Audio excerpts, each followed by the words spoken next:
Good Wednesday morning. It is May 21st, and you found us here on 13 News Now Plus at the Weather Desk. I'm meteorologist Craig Moeller. We've been doing this for months and months now, streaming on 13 News Now Plus, and I'm happy to tackle today's top weather headlines. And again, it's a busy show. You know, we've been tracking stormy weather right here in Hampton Roads. I want to start off with a look at some of the topics we're going to be covering. And today, again, we do have chances for wet weather, but we also have some more severe weather to talk about. And you can see that chance for storm damage.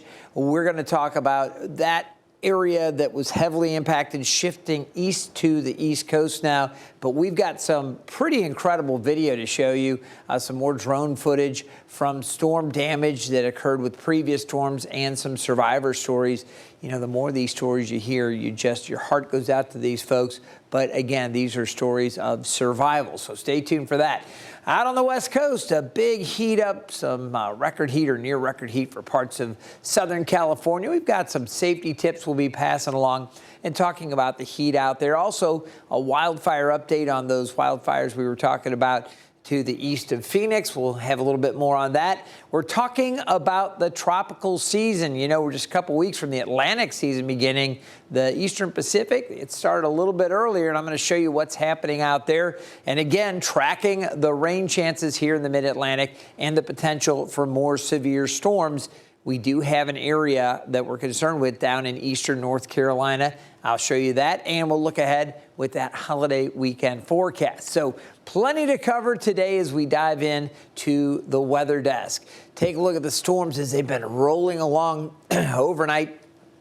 And early this morning, I came in, had widespread heavy rain. We did have some areas where we were monitoring some flood advisories from parts of South Central Virginia, from South Boston and communities. So neat, some of the little towns out there like Danville. That area all the way up through Petersburg under flood advisory at some point earlier this morning. Now a lot of this rain is moving off to the east. I'll be tracking these individual pockets of moderate to heavier rain. Nothing severe out there right now, but the severe weather threat is going on down to the south. And you can see a lot of lightning there just to the south of Nags Head. Now, while we're tracking this weather and the impacts here in southeastern Virginia and North Carolina, communities out to the west are focused on recovery. Weather push through the central U.S. Now, this is new drone video of damage in southeastern Kentucky. Every day, we hear more and more stories of families who lived through the storm and those who did not make it. One of the people killed was a volunteer firefighter in Laurel County, Kentucky. Now, family and friends call Les Leatherman a hero. He died trying to save his wife's life. Andy Payton has more from Kentucky. My grandparents lived over here. My mom and dad built a house here. A trip home to London, Kentucky is usually one filled with memories for Dwight Scuff. I grew up on this hill. I'm 50 years old, and my whole life I've been on this hill. But this trip, I just was not prepared for what we've seen. Now making it so memories are all he has left. It's gone.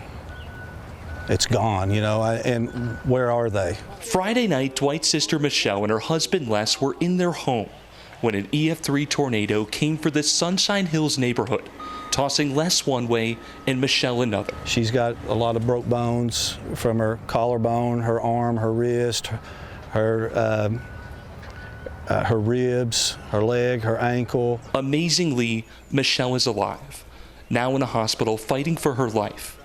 But the same can't be said for Les. What I've heard is that he wrapped himself around my sister, and that I guess when the tornado hit, that it just separated them.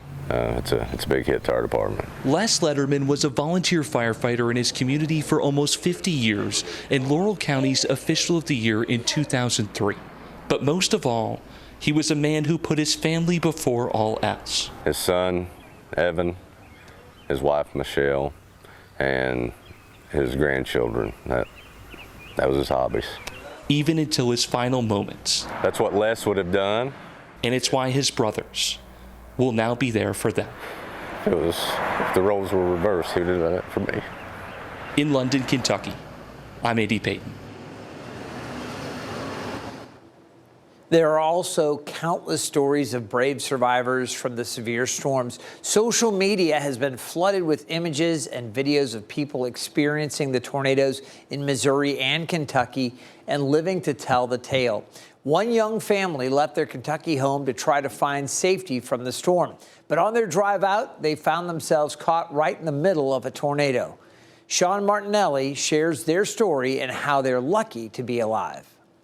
I'm here off Kentucky Route 1247 in Pulaski County. This is where a family of 3 very well could have died during the tornado on Friday night. Instead, off mile marker 3, they somehow survived. And I remember being lifted and then an initial, like boom, a crash. And then it was just boom, boom, boom, boom, because we was flipping. On Friday night, Scott Cook and his family left their Ferguson, Kentucky home. In search of safety, they found adversity. It hit us so hard in the side, the airbags deployed. It felt like a train had just T-boned us right in the side. Here on Route 1247, Scott's car collided with a tornado. I just remember being slung from side to side to side and, forward and backward. And the family ended up in this ravine. Their car now looks like this. I started yelling for my daughter. I said, Sophia, Sophia, Sophia, Sophia. I just kept yelling her name over and over and over. And my daughter, she's the light of my life. And she's beautiful and she's strong and courageous, and I'm so proud of her. And but at that moment, I thought she was gone from us. And I'd go through 10 more tornadoes if I knew she was all right. Just feet from mile marker 3, all 3 survived. Before he left his home that night, Scott prayed. And I knew that he had kept his promise to me. When I prayed, he kept his promise to me. A blessing in their blazer. I've told people that, they're like, I'm so sorry, I'm so sorry. I said, there are many people that lost everything. I said, I almost lost my everything. But I get to hold them close tonight, So. In Pulaski County, Kentucky, I'm Sean Martinelli. Quite a story.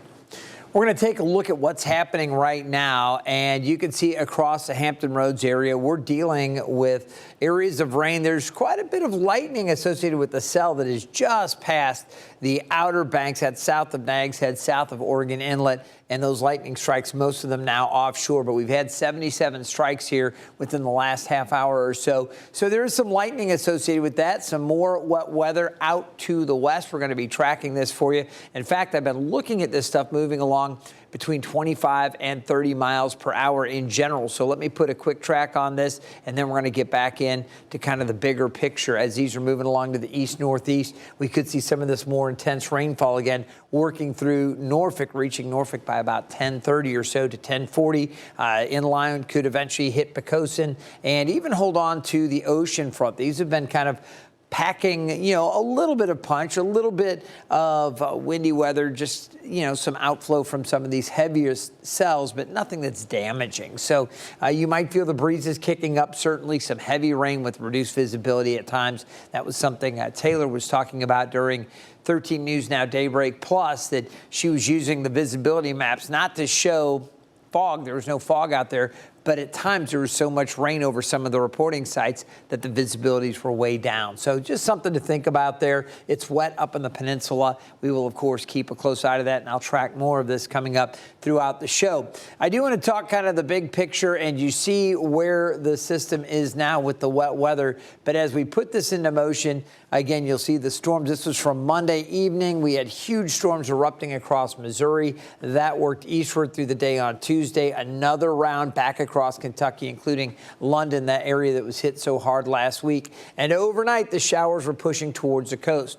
Nothing severe out there right now, but we are continuing to track rain, and we will do that. Now, when we put the winds on here, you can see there is a swirl around South Bend, Indiana, pretty much centered right there over Chicago and maybe just a little bit east towards South Bend. We have an area of low pressure there. I'll put that on the map.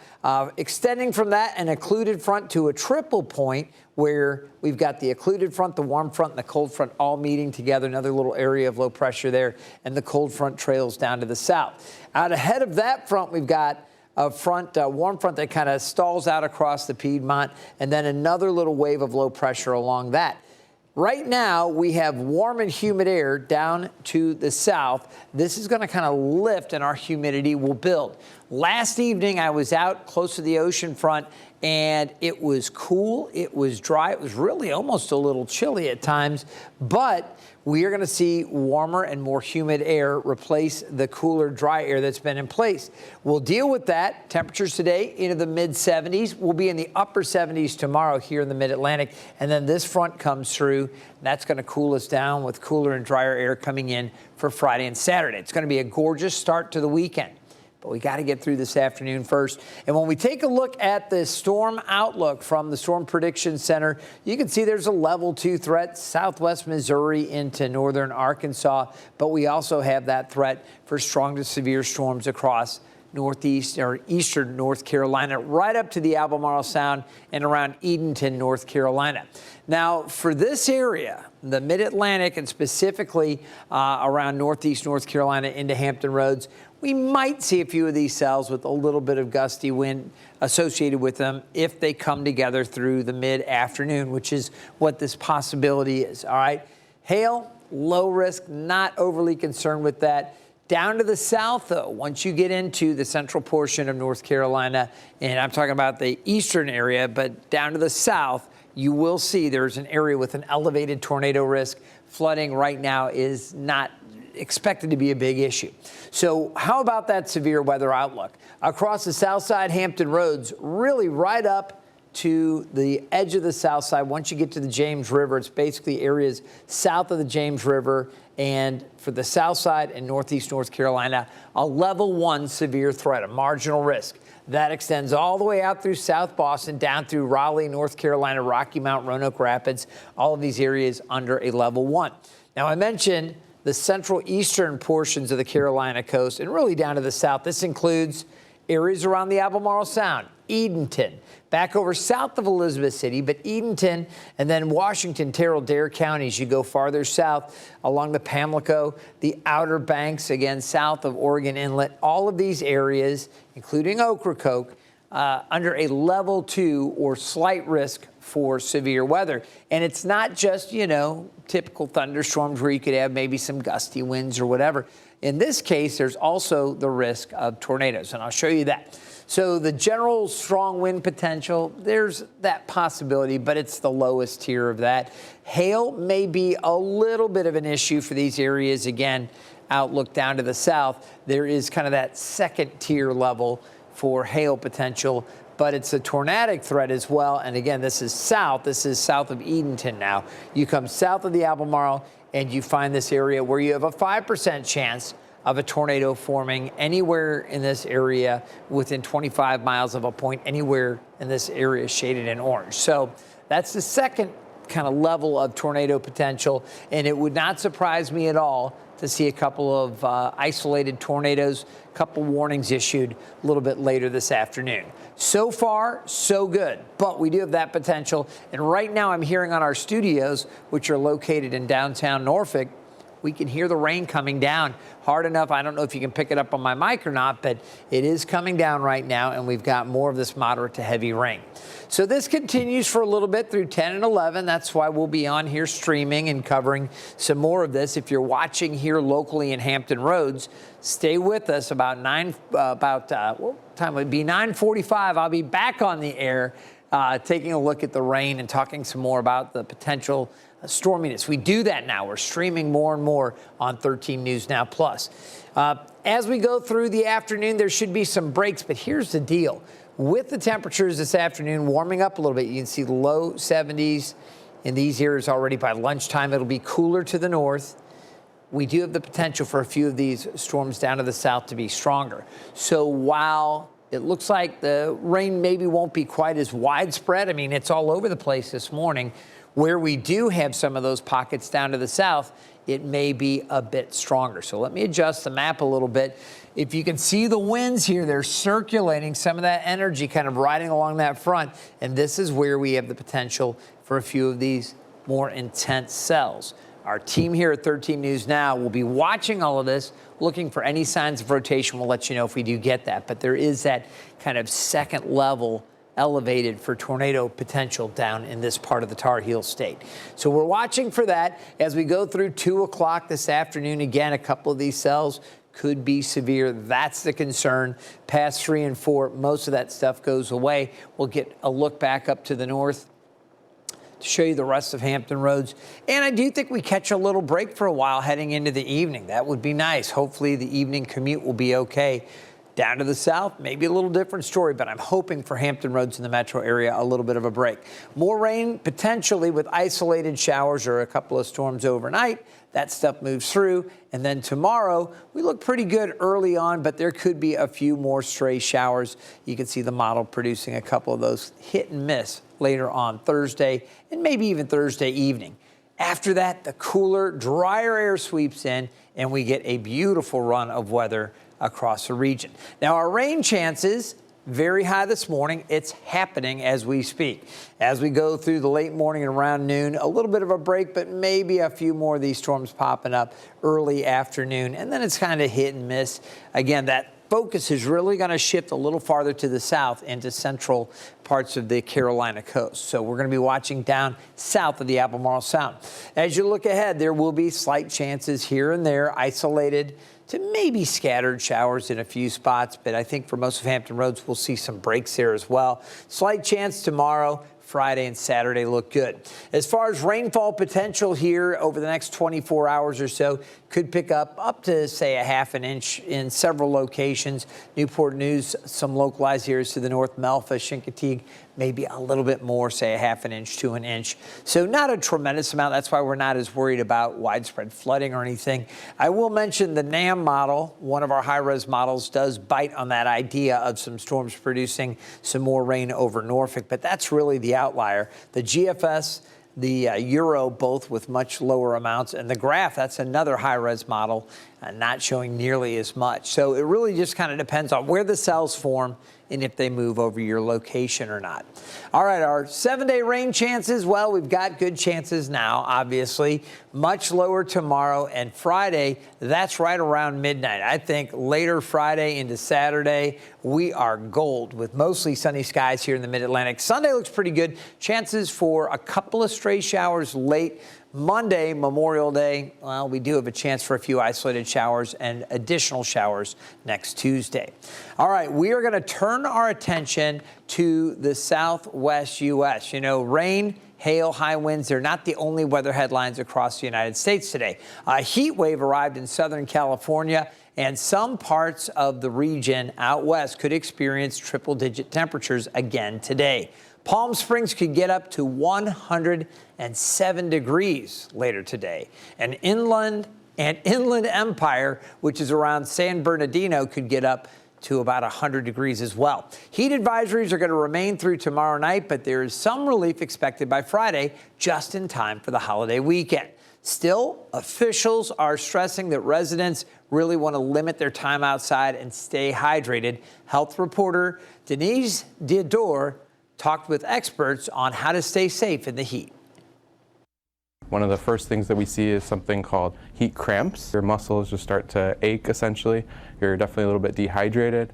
Then you start to get into the exhaustion phase where you start throwing up, feel more dehydrated, and then eventually you can go into heat stroke. At Providence St. Joseph Medical Center, Dr. Alexander Pazeshki says he sees people get in trouble when they're unprepared for the heat. In general, if you're not going to check the temperature, just wear lighter clothing as opposed to darker clothing. Make sure you're bringing a lot of water and staying hydrated regardless. Doctors say even if you don't feel thirsty, take in some water every 15 minutes. And if you or your child will be exercising outdoors or playing sports, beware of high sugar sports drinks. And sometimes the sugar is not so great, especially if you're dehydrated, because then you can start peeing out more frequently when you have a lot of sugar, and with that comes more dehydration to the body. All right, some good safety tips there. We're also going to stay out west, as Californians deal with the high heat. Firefighters are making serious progress on a wildfire in Arizona. We told you about it yesterday here on the Weather Desk. The Greer fire has burned more than 20,000 acres in eastern Arizona. While the fire is still listed as active, crews have established a solid perimeter, and the National Interagency Fire Center now lists it as 88% contained. So they really made some huge advancements yesterday. We knew the weather was going to be better for them with less wind, so that's good news, but they really took advantage of it. There are 2 more spots in the U.S. that we're keeping an eye on. 2 fires have broken out way up in the forests of Minnesota. The Jenkins Creek fire has already burned more than 16,000 acres and is only 6% contained. And just 15 miles southeast of that, the Camp House fire has spread to more than 12,000 acres, and it is at this point only 59% contained. So we'll continue to keep you updated on that. All right, so we're going to come back to temperatures here. While it's so warm in the western part of the country, here on the East Coast, things have been cooler. I mentioned today 75, that's below average. Our normal high is 78. We'll be close to that, maybe a little bit above on Thursday. Then our next push of cool weather coming in. So you can see it is going to be cool here in the mid-Atlantic for a while around Norfolk and Virginia Beach. Temperatures do get back to average by Sunday, and Memorial Day pretty close to average, maybe a degree or so warmer. It will warm up a bit by Thursday and Friday of next week. You take a look at our 8 to 14 day outlook, and I thought I'd throw in precipitation and talk temperatures. I was going to show you the temps, but I was like, no, let's go ahead and talk precip as well. For the southern tier of the United States and for Florida, we expect wetter than normal conditions. That extends up along the East Coast as well. Slightly better chances for more rain than what we would typically get. It is likely to be drier than normal across California, Nevada, certainly northern Nevada through Idaho and into southwest Montana, and then a little bit drier than normal across the northern tier. Now, as far as the temperatures go, we'll take a look. It's going to be warm out west from California through Nevada, Utah, Idaho, Montana, parts of Wyoming and Colorado, and up into northern Minnesota. Also warm down around Florida, but right here in the central U.S. and parts of the southeast, it looks like temperatures may be a little bit below average. And this is for the time period from May 29th through the 4th of June. So that's looking out a little bit. It's time to start talking about the tropics. We are less than 2 weeks away from the official start of the Atlantic hurricane season. But have you ever wondered why the Pacific hurricane season starts a little earlier? Well, there's a good reason. Chief Meteorologist Tim Pandagis explains. The hurricane season in the Eastern Pacific begins on May 15th, while the Atlantic season doesn't officially begin until June 1st. This difference might seem odd since both regions are in the tropics, but it's actually due to how the 2 ocean basins warm up and develop storm-friendly conditions. Hurricanes form over warm ocean water, and the Eastern Pacific reaches the necessary temperatures earlier in the year. Several factors contribute to this. Areas near Mexico and Central America in the Eastern Pacific are closer to the equator, where the sun's energy is stronger and more consistent. Ocean currents in that region help concentrate heat more quickly, and upper-level wind patterns are often more favorable earlier in the season, making it easier for storms to organize. All of this means that the Eastern Pacific is ready to support hurricane formation by mid-May. The Atlantic Ocean, on the other hand, takes longer to build up the right conditions for storms. It is a larger and deeper tropical region, which needs more time to heat up. In spring, strong winds high in the atmosphere and dry air coming off Africa often disrupt storm development. The environmental setup that supports hurricanes usually doesn't settle in until late May or early June. So the Atlantic isn't typically ready for hurricane activity until a bit later. The start dates for hurricane seasons are based on long-term patterns. They mark the time of the year when storms are most likely to form in each region. While it's possible for a storm to show up earlier, these dates help meteorologists focus monitoring efforts when the risk begins to increase. All right, some good information from Tim Pandagis, and wanted to share a couple more quick notes on this, okay? First of all, the average that we have, named storms 14, 7 hurricanes, and 3 majors. This is in the Atlantic, and this is the averages that NOAA has found from 1991 to 2020. NOAA is going to release their 2025 updated hurricane outlook tomorrow morning at 11 a.m. They're going to be doing it live from down in New Orleans. So we're going to continue to check in with them, and we'll have updated numbers on what you can expect for this year.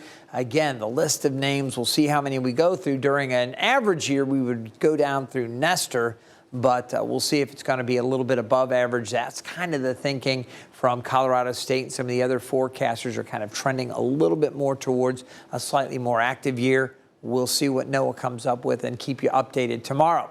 Now, the timing of Tim sharing how the Eastern Pacific gets going a little bit earlier, we start mid-May. It's kind of interesting that it times out with what I'm about to tell you. We've been monitoring some areas of unsettled weather kind of down in this region, and the Hurricane Center for the Eastern Pacific believes there's about a 30% chance we could see a tropical cyclone developing. It'll be several hundred miles off the coast of Mexico. And again, not a direct threat at this point to land, but there could be some development within the next 7 days out there. And that's from the National Hurricane Center. We'll keep you updated on that as well. All right, here locally, our beaches, nothing tropical to worry about, but we do have those thunderstorms and areas of rain. You can see with our Thompson Creek Window Company Skyview, we do have some raindrops out there on the lens. 60 at the airport right now. The beach forecast, small craft advisories up for the bay and for the ocean. The waves out there, about 3 to 4 feet in the bay, and the sea's running 3 to 5. It's a little windy out there as well, with gusts to about 30 knots. Want to remind folks, Memorial Day coming up this weekend for Hampton Roads. We're looking at temperatures close to 79. Again, that chance for a few showers. Up and down the East Coast, maybe a little unsettled Raleigh, back through Atlanta, some showers and storms for Orlando. New Orleans looking at 89, so a little warm down there. 90 at Houston, 79 at Dallas, unsettled at Little Rock and St. Louis. Chicago and Minneapolis look good, but there'll be a chance for showers there in Omaha. Out to the west, things also looking pretty good. Toasty around Vegas and Phoenix, that's for sure. 87 in Salt Lake and 70 in Seattle. Today's UV index with the clouds, it's lower for Hampton Roads.